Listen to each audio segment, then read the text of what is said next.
तो बिहार सरकार के वन एवं पर्यावरण मंत्री डॉक्टर सुनील कुमार का आगमन रसकौल में हो चुका है। तो देख सकते हैं डॉक्टर सुनील कुमार हैं जो बिहार सरकार के वन एवं पर्यावरण मंत्री हैं।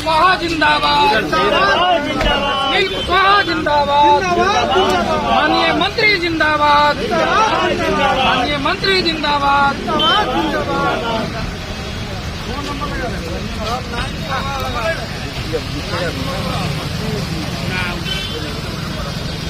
आइए पंकज भैया।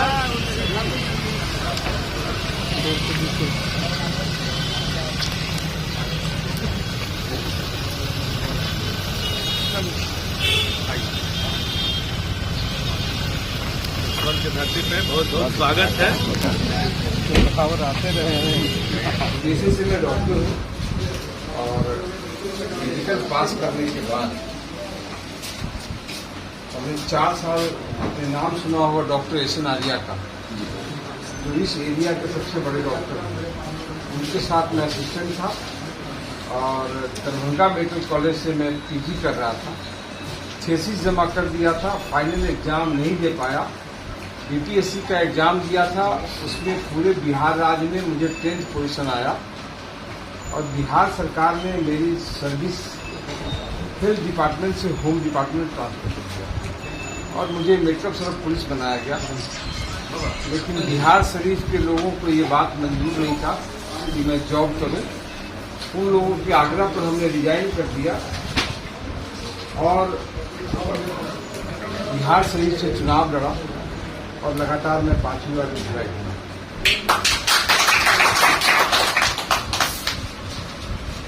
बाकी जो व्यवसाय का परिचय ने कहा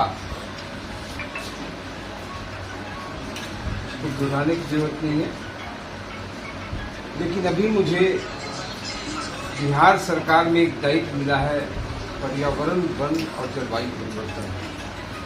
ये विभाग जन भागीदारी का विभाग है। सिर्फ सरकार चाहे कि जलवायु परिवर्तन के कुप्रकोपों से हम अपने राज्य को या देश को बचा लें, ये संभव नहीं।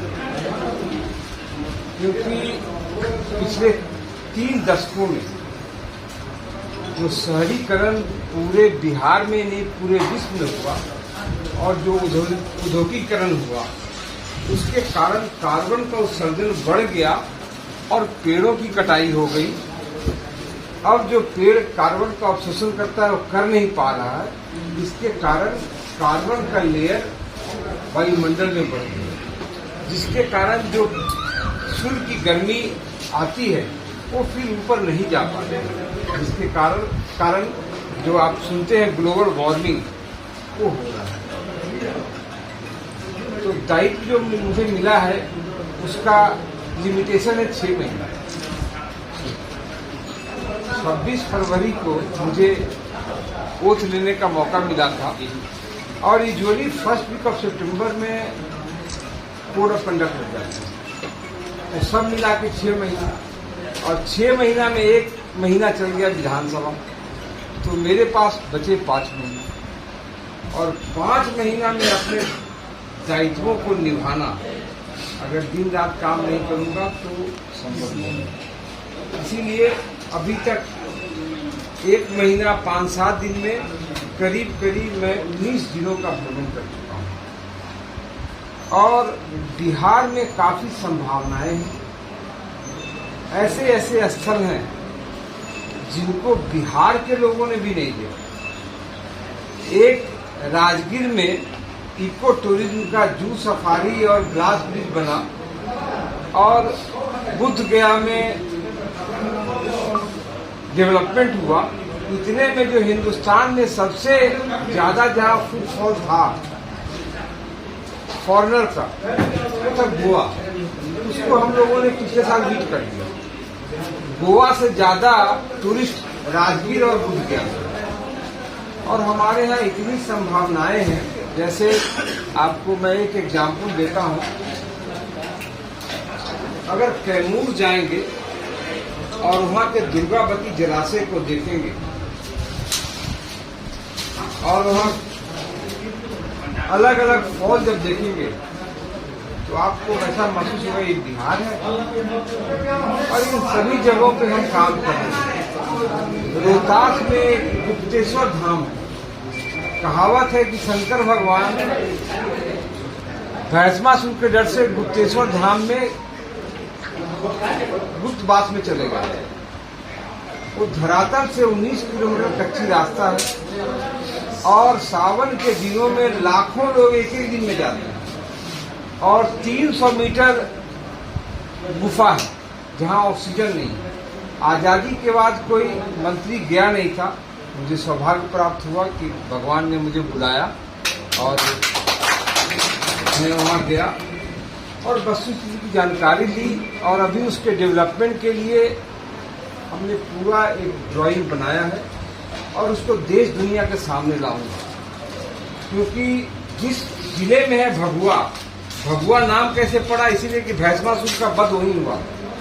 मोहनिया नाम इसलिए पड़ा, इंद्र भगवान मोहनी बन के वहीं आई। ये सारा जो शिव सर्किट है इसको मैं वाराणसी में लगाऊंगा। जब सैलानी पूरे देश और विदेश से वाराणसी आएंगे तो निश्चित तौर पर आकर्षित होकर भभुआ भी जाएंगे, वहां का जीवन स्तर बढ़ेगा। उसी तरह बक्सर में विश्वामित्र जी आए थे, उनका प्रवास वहीं हुआ था और गायत्री मंत्र की रचना उन्होंने ही की। तो वहां पे एक गायत्री मंत्र के थीम पर एक पार्क बना रहा हूं। वहां पे हजारों हजार लोग यूपी से और बिहार से मुंडन कराने हर वीक में आते हैं। हर वीक में सप्ताह में 2 दिन आते हैं। इसी तौर पर उसके बढ़ने से आकर्षण और बढ़ेगा और जो हजारों की भीड़ है वो लाखों में बढ़ेगी। इसी तरह रोहतास में एक तुतला भवानी है।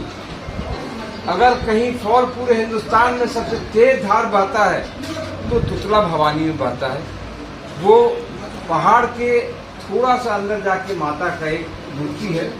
उसमें बड़ी आस्था है लोगों की, बहुत लोग जाते हैं और उसके धार में आज तक कोई नहा नहीं पाया और उसके डेप्थ को कोई नाप नहीं पाया।